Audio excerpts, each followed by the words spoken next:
Welcome to Native Talk Arizona, Native Health's Native American Cultural Affairs program, presented by Native Health and KRDP 90.7 FM. I'm Susan Levy. And on the phone with us today is Ted Hibbler, tribal educator with the University of Arizona's Cooperative Extension Program, whose impact spreads to every corner of Arizona through business partnerships, community engagement, and youth development programs. And it is awesome. Hello, Ted, and welcome to Native Talk Arizona. Thank you, Susan. It's been a long time, but I'm excited to hear what you've been doing. It's been a while since I've spoken with you. But before we get started, tell us a little bit about yourself, your journey, and how you ended up at U of A's Cooperative Extension. Sure, yes. I am a lifelong Native educator. I've been doing this since 1978 when I graduated from the University of Nebraska. I am in my 47th year as a Native educator working on my reservation in the Rosebud Reservation at St. Francis Indian School as a teacher and a coach, and then going from there being a director of Native American education for the Phoenix Union High School District here in Phoenix, Arizona, and then moving back to Nebraska to work as a tribal engagement educator for the University of Nebraska, working with indigenous communities in South Dakota and Nebraska. And just recently moved back to the Valley and am now working for the University of Arizona Center for Urban Smart Agriculture in the tribal office. And I'm a member of the Sichango Lakota Oyate Burntide Nation from the Rosebud Reservation. Can you tell us a little bit about what the Cooperative Extension does or is? In the turn of the century, the United States took land from tribal nations. In the late 1800s, they created a law to do this, to create the land grant colleges throughout the United States. And that land was taken a lot of times without permission from the indigenous nations throughout the United States. They took that land and they gave it to the states to establish universities. The universities at that time were primarily agricultural, so they established turn of the century extension programs to have the universities reach out and engage with farmers and ranchers to help them with just about any kind of need that they had regarding growing crops and livestock, and it kind of grew from there. The University of Arizona has a very strong tribal engagement program with tribes here in the state of Arizona, and more land grant universities are establishing tribal offices to work with the indigenous communities in their states as well. And that's kind of what I've been doing for the last 7 years, is engaging with tribal communities to talk with them about indigenous food sovereignty, growing our own food again, using our traditional seeds and traditional growing practices. So that's kind of a little background of the Cooperative Extension programs. Okay, so and I know, and thank you for telling us and refreshing my memory on what they do and the programs that they've got. Can you tell me, so you're working in the Center for Urban Smart Agriculture, right? Yes. Okay, and what is that? That is a program that was established about 10 years ago. What they found out is because of the economy, a lot of the larger farmers and ranchers were not able to make it. And so what the research found is that there were a lot of smaller urban farmers are food producers that were cropping up because of that. The pandemic really put an emphasis on local food growers getting their produce to local markets and so forth and so on. And so after the pandemic, the emphasis was on smaller food growers and even urban food growers growing their own food and then creating farmers markets to sell their foods to their communities. So based on that research, the Maricopa Community Extension Program created the Center for Urban Smart Agriculture. They work primarily with the urban population here in the Valley, helping them in any way that they can, engaging them. We have, a Master's Gardeners programs where Master Gardeners can come out, and if you have any questions regarding anything regarding gardening, they'll come out and work with you.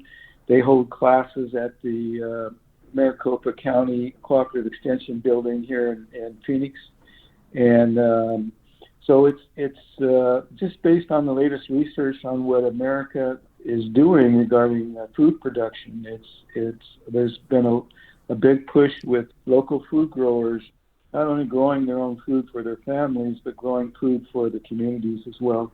I think it sounds like a great opportunity, and working with farmers and food sustainability and the whole thing. So I know that you're doing an event called the Winter Indigenous Food Wellness Circle, and that's coming up in December. Is that correct? That's correct. It's Saturday, December 13th from 9 a.m. to 1 p.m. at the University of Arizona Maricopa County Cooperative Extension Building, and that's on 4341 East Broadway Road in Phoenix. So what is going to happen at the event, and who's going to be speaking, and what's the intent, and is it open to everybody, or do you have to register, or are families welcome, children? So we are going to be celebrating the power of indigenous food traditions and the future of sustainable agriculture in indigenous communities. What we'd like to do is to discuss the reconnection of indigenous people with our traditional relationships with our grandmother Earth and our first teachers, the plants. We also want to talk a little bit about combining traditional indigenous knowledge, what I call indigenous science, with Western science to help our communities grow their own food again. And then to reintroduce our traditional diets to promote wellness in our communities. At 9 a.m., we have a prayer. We have a breakfast with Navajo blue corn and a cooking demonstration by Agnes Atake, who is Navajo and Director of Circle of Indigenous Empowerment. We're going to be talking a little bit about the partnership that my office has with the Center for Excellence in Disabilities, and that's a University of Arizona program as well. This event is co-sponsored by the Sonoran Center for Excellence in Disabilities. That's the U of A program, and then the Center for Urban Smart Agriculture is a program that I work with, and more specifically, the Circle of Indigenous Empowerment, and that particular program works with indigenous people with disabilities throughout the state of Arizona. So what we want to do is we want to combine both programs and promote these kind of events and to include indigenous people and non-indigenous people with and without disabilities to attend these particular events. There'll be someone from my office to talk a little bit more about the Center for Urban Smart Agriculture and all the things that particular center does in regards to the urban population here in the Valley. We have a Navajo nutritionist, Tara John. She's a registered dietitian, is going to talk about nutrition and wellness. And then I am going to talk about a topic that I enjoy researching on, and that's indigenous science and modern agricultural practices, and how they both can combine to help support indigenous sovereignty in our indigenous communities. And then what we're going to have actually Nathan Deemer. He's the farm manager at the Center for Urban Smart Agriculture. He's going to be coming in, and the participants or the audience will actually be given a 4-inch pot with soil and seeds, and they're going to be able to plant some of their own food, and then they're going to be taking on a tour on the farm that we have in the back of the building. It's a model farm that Nathan will be taking everybody on. It's going to be a lot of variety of just talking about food sustainability, and then bringing our indigenous worldviews into that discussion as well. Okay, I've got a couple questions, and I don't have a lot of time left, but I wanted to ask you, Are you going to be planning more Indigenous groups or programs? Is that in the Yeah, works? Okay. yeah. Um, so people can contact me, and they can. I specialize in working with indigenous communities right now, the urban indigenous communities here in the Valley, and through schools. Right now, my office is working with a couple of school districts that have a large indigenous population that we would like, my particular office would like to go in and partner with the schools and work with the indigenous youth there to help them learn how to grow their own food. So we're working with a couple of school districts right now to do that.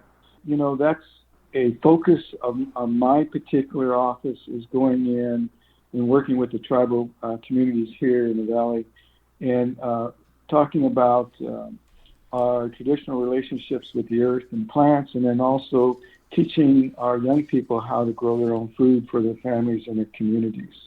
Well, I'm glad you're back in town, and I'm glad you're doing this work. It's so important. Do people need to register for your event on December 13th, or do they just show up? They can register online through the barcode that's on our flyers. But they can just contact me or email me as well to register. How can people find more information about U of A's cooperative extension and or the Urban Smart Agriculture program that you're with, and how can they contact you? Do you prefer email or do you prefer a phone call? Yeah, well, they can just contact me, Ted Hibbler. My email is thibbler@arizona.edu, and then my phone number, you can call me anytime, 402-906-0439, to gain more information about food sovereignty. That's awesome. And so you do want people to register for the December 13th event, and you are planning to do, it sounds like, more with school districts. So you're looking for partner schools and helping the urban indigenous community with food sovereignty and education. So if anybody's interested in those topics, they can reach out and connect with you. Is that correct? That's correct. And then this is a wellness event, and we plan to have them on each season. So we'll be having the next one in the spring, next one in the summer, and then next one in the fall. So these will be seasonal. Well, that's awesome. We definitely, seasons are a little bit different in Phoenix, and, dry and hot for a very long time. And I know it's sometimes a challenge in the summer. But it sounds like a great event, and I would encourage our listeners to check it out and to connect with you and hopefully attend. So, Ted, thank you so much for coming on today. Yes, you're welcome. Thank you for having me. Coming up next on Native Talk Arizona, we'll talk with Michael Fram and Nancy Dutenhofer with Sun Sounds of Arizona. Support for KRDP 90.7 FM comes in part from Native Health, with 2 locations in Phoenix, 4041 North Central Avenue, Building C, near the corner of Central Avenue and Indian School Road, and at 8800 North 22nd Avenue. Native Health is also located in Mesa at 777 West Southern Avenue, near the corner of Southern Avenue and Extension Road. Native Health also provides primary medical services at the new Guadalupe Health Center, 6725 South Priest Drive in Guadalupe. Native Health provides primary medical, dental, behavioral health, WIC, and wellness services for the urban Native American community. For more information, call 602-279-5262 or visit our webpage at nativehealthphoenix.org.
Welcome back to Native Talk Arizona, Native Health's Native American Cultural Affairs program, presented by Native Health and KRDP 90.7 FM. I'm Susan Levy, and Sun Sounds of Arizona provides audio access to print information to people who cannot read or hold print material due to disability. Sun Sounds broadcasts the reading of over 200 local and national publications 24/7, pretty impressive, from studios in Tempe, Flagstaff, and Tucson. And on the phone to tell us more today is Michael Fram and Nancy Dudenhofer with Sun Sounds. Hello and welcome to Native Talk Arizona. Hello, Susan. Hi, thank you. Well, welcome both of you. So before we get started, Nancy, can you tell us a little bit about yourself? Yes, I have been with the organization for about 8.5 years. It is part of public radio overall for Phoenix, which is KJZZ, an NPR station, and KBAC, a classical music station. We hold great pride in Sun Sounds of Arizona, and we rely on a big network of volunteers to make it all happen. My job within this is marketing, communications, and fundraising. Cool. All right. And Michael, tell us a little bit about yourself. All right. Well, I'm actually fairly new to Sun Sounds. I've been with the organization for about 7 months now. I have a background in broadcasting and a degree from Southern Illinois University, and I'm just enjoying working in a nonprofit environment, actually. All right. I love nonprofits also. So my heart is with both of you, and I know I've known about Sun Sounds for a very long time, and it is a great organization. But so Nancy, do you want to tell us a little bit about what Sun Sounds is and your mission? Right. So our goal is to provide 24/7 information, news, entertainment across the board for those that have difficulty reading print. So whether that be a visual kind of disability, or it might be some other sort of thing that makes it difficult for someone to read print. It's also very much a companion for those that maybe don't get out very often and don't have the ability to socialize. So I'll let Mike talk a little more about that, but that's overall what we're trying to do. Cool. And I know you guys do such a great job. So Mike, what services are available, and what's the area that you serve? So we serve the entire state, but as far as broadcasting over the air for us, we're in the Phoenix metro area, we're in Tucson, and we're in Flagstaff. That's 24/7 over the air. But we also have on-demand content, and we're available on a stream through our website, through smart devices and everything. So anybody can actually listen to us and find our service.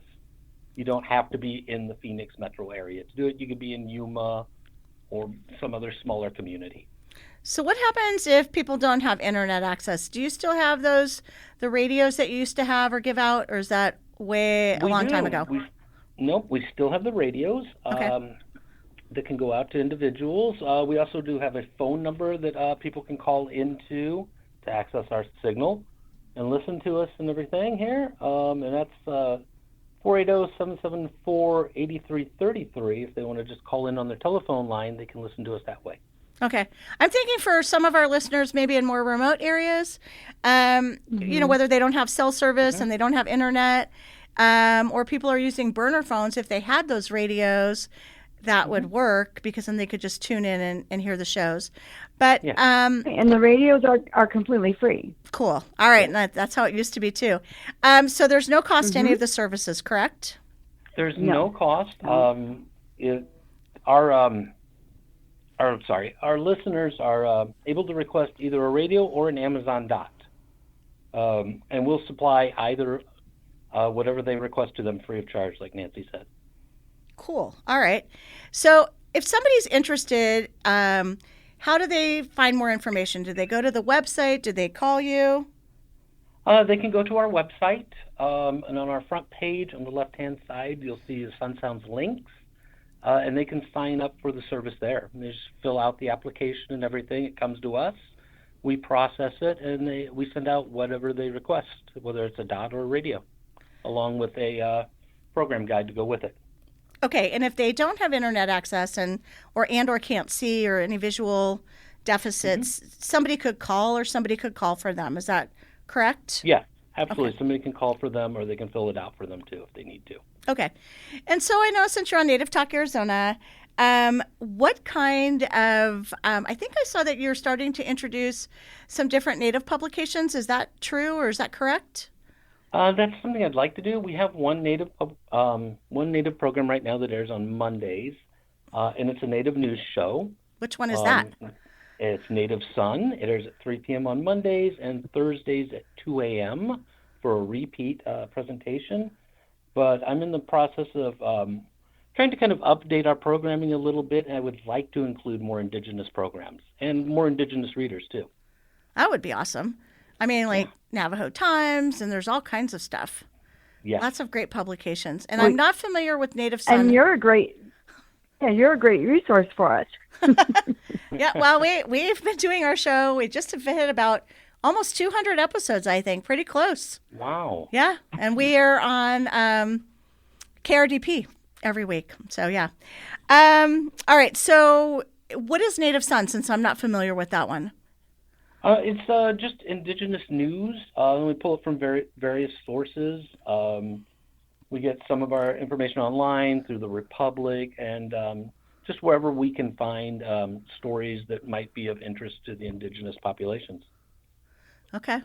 Oh, I have lots of ideas for you. Okay. Oh, excellent. So do you have very many listeners up in tribal communities? That's a very difficult thing for us. Because we're on a subcarrier and everything, getting the actual numbers of the number of listeners we have and where they're located isn't necessarily easy for us to do. We don't have specific numbers. All right. That's kind of true for us, too. We know ours is carried that way also. And we also don't get numbers. We do on our podcast, but we do not on our radio show either. So totally understand that. So let's go back and talk about, so if somebody wanted to listen, can you give me an example of some of the publications that the volunteers are reading? Yeah, we do 2 hours of the Arizona Republic every single day. That's Monday through Sunday. We do East Valley News. We do the Daily Sun. We do the Prescott Daily Courier. We read Time Magazine, Harper's Bazaar. We have some science shows that pull from like Wired and New Science magazines. We have some children's programming that pulls from Ranger Rick and some of the other kids publications and stuff out there. We have somebody that's read poetry for us. We have 2 science fiction shows, which are short stories, about 30 minutes apiece. One of the most popular is the grocery ads. Yeah, that's the next one, yes. It is, I'm told, the most popular thing we do. I haven't gotten a print paper in a while. I forgot about the grocery ads. And then we don't want to forget, we also do DVS movies every Friday night. What is it?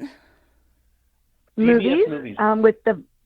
With the descriptions. Oh, okay. The audio descriptions. Okay. Yeah. That's cool. All right, I didn't know that. If people wanted to volunteer or kind of give back, or maybe if they have an idea of like whether it's the Navajo Times or other publications, do you accept volunteers, and what's the process for that? We thrive on our volunteers. We couldn't do this without our volunteers, honestly. So there's a way on the website. It's actually right below signing up for the service, and it's applying to volunteer. It's in the same spot on the main page on the left-hand side under Sun Sounds Links. And they just fill it out. They'll hear from us, and we set up what's a new volunteer orientation, where we go over the Department of Public Service here, including Sun Sounds and KBOC and KJZ and Spot 127. And then from there, for our volunteers, if they would like to read, we ask them to take a reading test. And when they pass that, and I just assume everybody's going to pass it, and everything, we'll be in touch with them, helping them get set up, teaching them how to record, and then we ask them to do what's called a reader's anthology. And it's an evergreen show that's not dated or anything like that, and preferably something they just enjoy reading. We also have an outreach component if they would like to go out into the community and let's just say spread the good word of Sun Sounds. We will teach them to do that too, send them out to potential events, pair them with somebody so they can learn how to represent for us. We also do memory care reading, for instance. We have volunteers that go to memory care facilities and read to the people there. You guys are awfully busy and you do a lot of stuff. How long have you been around? We started in 1979. Okay. I think my grandfather used to read for you. I remember he read for somebody, whether it was Sun Sounds or another group, but I remember that every week he would go down and do that. So I hope it was Sun Sounds. Yeah. But the other group is Talking Books of Arizona, and we partner with them on various things. But the thing about the volunteers, if someone doesn't have the ability to, or they have more questions, then they don't just want to fill out the form, they can always call any of our phone numbers. So one of them is 480-834-5627, and just ask for Sun Sounds. Ask for Mike at Sun Sounds, actually. Yeah, absolutely. All right, I want to go back to the DVS on the movies. How does that work? Mm-hmm. What do you do with that? Tell me a little bit more. So we pull the movies from a service. I generally pick the movies every month. So if it's something you don't like, I'm the one sadly to blame for it and stuff. This Friday, the 21st, we're running True Grit, the remake, and everything. So we pull it from the service and we schedule it in a 2-hour block on a Friday night from 6 to 8 p.m. And then we also do the same thing on the first Saturday of the month. We run it from 8 to 10 p.m. So what do you do? The movie comes to us with the audio description already baked into it. Yes. So you're listening to a movie, but you're not just listening to the conversation on the movie, but you're having a description of what the visual looks like. Oh, okay. So the music would start and it might say, car pulls up to hotel, woman and man get out. Okay, and so then you you're would hear reading their that, dialogue. or that's, you said it's baked in, so somebody's it's baked narrating into that. Okay. Yes, someone that has done that and that we pay a service to do that for us. Wow, pretty impressive. So they do it for lots of reading services across the country. We are not the only reading service, as you can imagine, and so there's a national organization of reading services, and we all subscribe to things like that. Okay, so I wanted to ask you, what are people ask? Do you ask your listeners what do they want? What do they want to hear? Or do you just kind of assume trends are changing? How do you decide what to change? Like you were talking about Bazaar, Harper's Bazaar, or some of these things. Do you kind of think, okay, maybe the Sports Illustrated. Yeah, or Sports Illustrated, whatever. Do you kind of modify your programming depending on what people are asking, or how do you do that? I would like to poll our listeners, actually, and I do have something that we reach out. We make birthday calls to our listeners, just to thank them for listening, to check in on them and stuff, and let them know we do actually care. And one of the things we ask them is if they would be willing to fill out a short survey for us. And in that short survey, kind of ask them what do they already enjoy listening to, and what are some of the things that they would like to listen to. And I'm trying to use that as a basis and a jumping off point to create some new programming for us. And then as well, there are volunteers that really have unique connections, or they may have a really pertinent story. So there was an American Idol contestant. His name is slipping my mind at this point, but he has done a lot. He himself is visually impaired, and he has done a lot of work with the community. And so he's done a couple of interviews for us, which are 30-minute interviews that we can run and then rerun again. We also had a volunteer that happened to know a Holocaust survivor. He had never spoken to any media outlet previously, and she was able to get him to come and sit down and do a 30-minute interview with her, and then she submitted it to the Holocaust archives in Washington, D.C. So sometimes little unique things will come up like that. Someone will have a connection to an author and will get the permission to be able to read an entire book over the air over a number of different episodes. So it can be really diverse. Wow. I'm glad that you ask your listeners what they want, which is something we should probably do. not just assume. Anyway, we're pretty much out of time. I wanted to find out, can either Michael or either one of you tell us, how can our listeners find more information about Sun Sounds, and how can they contact you? So I would direct them to our website, sunsounds.org. There's a plethora of information on there and everything, including how to sign up for the service, obviously, and how to volunteer. There's also our program guide. They can look at our on-demand content, and they can stream us and just listen to us to get an idea of what we do and how we do it. And then also, if they would like to email, they can email us at info@sunsounds.org. Okay, and your phone number? My phone number Sun is Sounds phone number, not your personal. No. My office number here is 480-774-8304. Well, thank you so much for coming on today. 8304. Oh, sorry. Go ahead. One more time. I was just repeating it. 774-8304, right? Yes. Cool. Okay. Well, I appreciate you both coming on, talking about Sun Sounds and the great programs. When I was working in geriatrics, you all did such a tremendous job, and a lot of our clients use Sun Sounds and had the radios. Hats off. You do a great job. So That's thanks great for to hear. coming on. Thank you. Thanks for the opportunity. Yes, thank you very much. Up next, Susan Levy chats with Sandra Miller, owner and chef of Native Kitchen in Phoenix. Support for KRDP 90.7 FM comes in part from Native Health, with 2 locations in Phoenix. 4041 North Central Avenue, Building C, near the corner of Central Avenue and Indian School Road, and at 8800 North 22nd Avenue.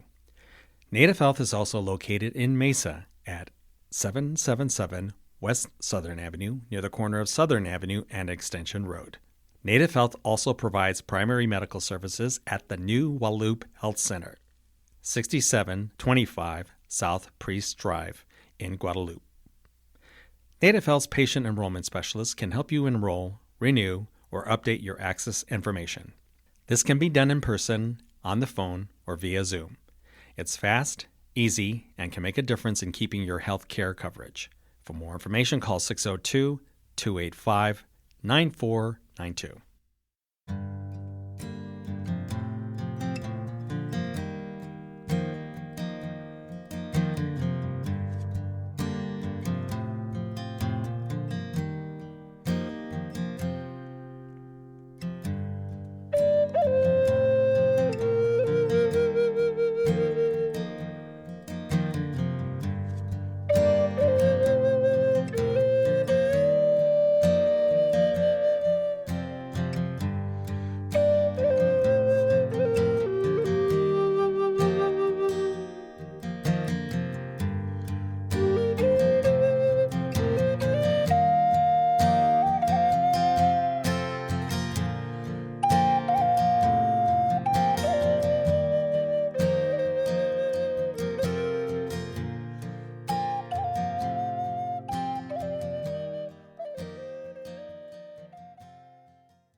Welcome back to Native Talk Arizona, Native Health's Native American Cultural Affairs program, presented by Native Health and KRDP 90.7 FM. I'm Susan Levy, and on the phone with us today is Sandra Miller of Native Kitchen, and I'm super excited to hear what you've been doing. I've known you for a long time. So let's start with, tell us a little bit about yourself and your journey and how you ended up doing this. Awesome. Thank you, Susan. Thank you to you and to the Native Health team for inviting me to come and share my story about my catering services and my soon-to-be Phoenix eatery called Native Kitchen. I'm Tahana Atam. I'm the daughter of the late Cecilia Miller of Sells, Arizona. My father is the late Reverend Joed Miller of Clarinda, Iowa. My maternal grandparents are the late Josephine Ventura Yesk from Fresno Canyon in Tahana Atam. And my grandfather was the late Morgan Yesk of Stopanick, Arizona, on the Gila River Indian community. My paternal grandparents are the late Floyd Fiddle Miller and Clara Miller of Clarinda, Iowa. I have a daughter, Bella, who is 17. And really, I've just always cooked. I've always loved being in the kitchen with my mother and my grandmothers. And I spent lots of time with my grandmother Josephine in her traditional sandwich house that my grandpa Morgan built for her in Stopanic on Gila River. And I also spent weeks in the summers with my paternal grandmother Clara in her house that had a huge garden in Iowa. And of course, just lots of time with my mother Cecilia at home and then again in her restaurant. Oh my gosh, so you definitely grew up around restaurants and food. Yes, for sure. Which is probably the next question, like, how did you get interested in cooking? But obviously you spent time in the kitchens, and I'm assuming with the garden as well, right? Yes, and really, my culinary history and how I really got invested in cooking, was, when I was in Iowa, my paternal grandmother was a great cook. She had a big garden. She grew lots of tomatoes, rhubarb, carrots, fruit. She would jam and pickle things year round. And I can still remember the damp, dank basement she'd send me into to retrieve her jars that lined the basement pantry shelves. And it was dark. I'd pull the hanging bulb string as I descended the wooden stairs. And I would pull that light, and it was like gold, liquid gold, on all of those pantry shelves. They have jams and butters and pickled, cauliflower and carrots and onions. I mean, and I would retrieve those, take those back up, and it was just incredible seeing those shelves that way of her garden bounty. She made handmade noodles for her kitchen, for her chicken dishes, and her dumplings for her stews. She baked pie crust of strawberry rhubarb and coconut cream pie, things like this. She always had tomatoes. She ate them like apples. My maternal grandmother, it was the opposite. She was on the reservation. She had a 2-room sandwich house, traditional house, and she did all of her cooking outside. My grandpa was a farmer. He brought lots of, farm bounty back to the house that she utilized. But we would get up at dawn and make the homemade chima, the tortillas, outside for my grandpa when he went to the fields. And then we would just spend time at our home cleaning and doing wash on the washboard, hanging clothes on the line, taking walks along the canal. All of it was based upon how you keep a house, how you keep your, husband in the field when he comes home, that just this food security that we always had at both places. And then just, of course, being home at my mom's, we had 7 siblings, and she worked, and my dad was a minister, and people were always in and out of the house. Kids that had, food insecurities at home, that didn't have homes, but were always at the house spending the night. My mom was a wizard in the kitchen. She could make meatloaf and chicken dishes, and everything she created, I feel like, was just so good. We were so blessed in that way. And so really, that culinary DNA was just, I received it. So just to be immersed in all of those situations, as I look back, I'm like, wow, I was really blessed. Some folks don't have that, and I did. And I really feel like it's been such a blessing. Oh my gosh, you bring back such memories when you say walking down the wooden steps to the dank basement, pulling the chain. Yes, I did that. I remember that as well. So you bring back a lot of memories with my grandmother. But all right. So cute. So I know you've been doing some catering. So what is the name of the catering business? And what have you been doing with that? And then let's transition into the new restaurant. So tell me about both of those. Okay, so my current catering business is Native Kitchen, and I started that a couple years ago, but really I just started my business because I needed money to pay bills after leaving my mom's restaurant. I lost my mom in 2000, and for me, being so close with my mom, I just couldn't breathe. I couldn't look at food. I didn't want to cook. I didn't want to create. I just wanted people, I just wanted to go somewhere where people would serve me, and I didn't have to think about it. It was such a turbulent time for me to be grieving, but I was also running her restaurant during 2 years of COVID, which was crazy because of the moratorium on all these businesses in Arizona. So just running all over Phoenix, trying to get and fight for materials and supplies to keep the restaurant open. it was and grieve my mom, and I was raising my daughter. And so I felt like I was in this pressure cooker. And when I eventually left in 2022 and kind of went back to my intergovernmental affairs, tribal policy work, and Democratic work supporting the Arizona Democratic Party, I was able to breathe a little bit away from food and kind of get back into my career that I was doing pre-restaurant before my mom pulled me out of Gila River, where I worked in 2014 to run the restaurant. So I was just able to breathe, and I then just started connecting with people about my catering. So people would call and say, hey, I know you make this really good. Hey, can you make this? So I started really slowly going back to cooking, and I just realized, like, I can do this with my eyes closed. Like, as much as I've tried to move away from culinary arts, it's really embedded almost in my muscle memory. I can just get in the kitchen. If I have 2 prep cooks, I can make anything, and it's not daunting to me at all. So why shy away from that? I've fully embraced that again, and I've just started this journey after having a really big health scare 2 years ago, that I need to get into how I'm feeding me and my family and my community healthier options of food than what I was trained to do at my mother's restaurant. Oh my gosh. Okay, so obviously you're really into the culinary scene, and I know restaurants are really hard, catering's hard. I have to ask, what is your favorite dish that you make? Oh my gosh. So I currently make, so at Native Kitchen, I've really started to do indigenous ancestral foods. Like, how I realized that, you know, I've grown up in a community that serves fry bread in a restaurant, and we as Indian people, we don't eat fry bread every day. That's always been saved for, you know, events, special occasions. You can feed a bunch of people with a little bit of money by just making some bread and some stew, and that's satisfying. It's great, but nobody eats that every day. And in fact, what are we eating in the interim has been my question. Like, what are we eating as O'odham Indian people that sustains us, that is tethered to our ancestral foodways?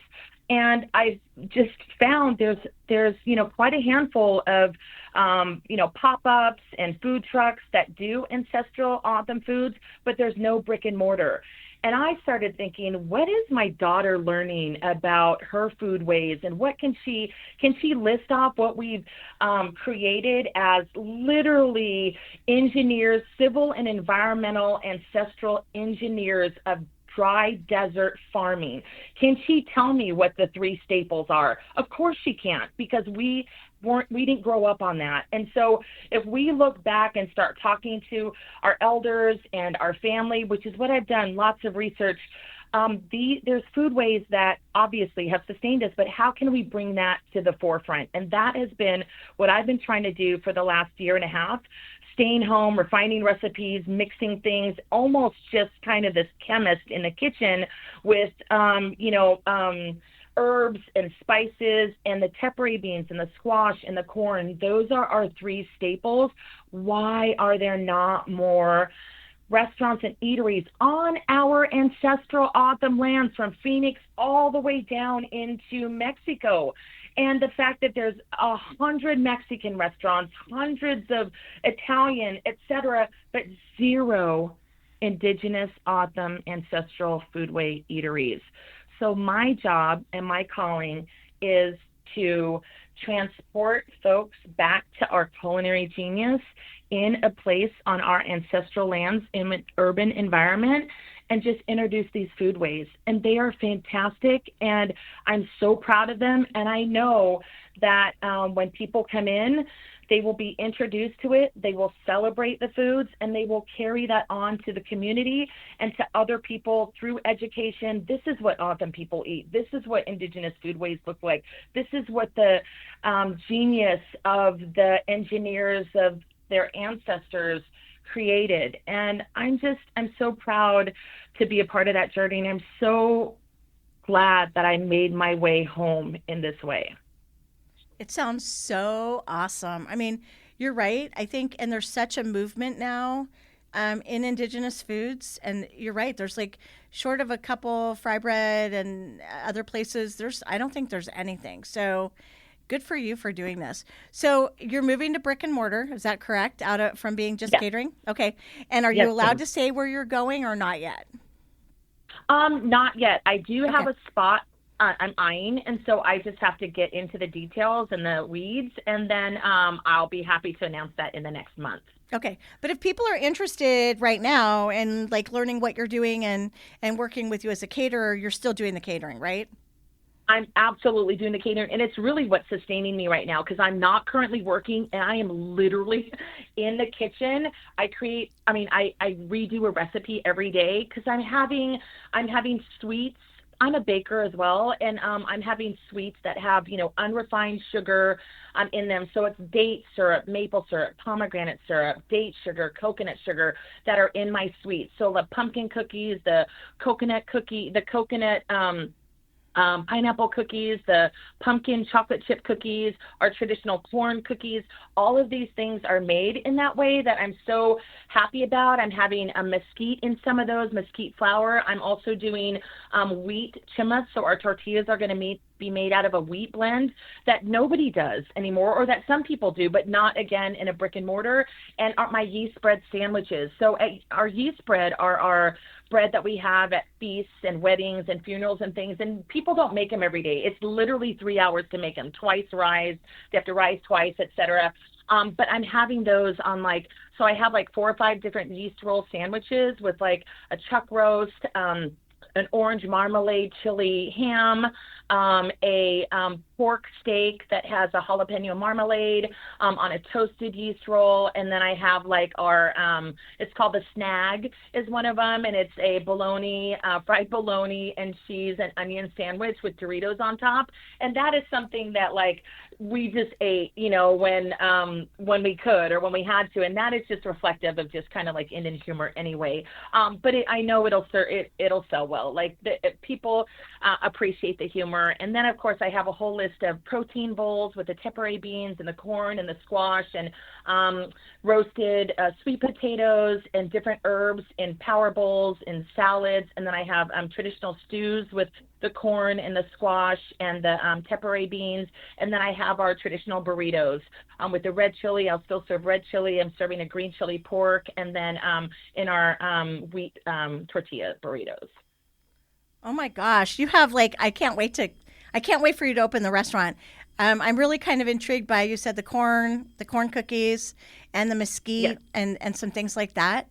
I'm vegetarian, so those sound really good. And the tempeh beans, which I think are so versatile, and you can do so many different things with them.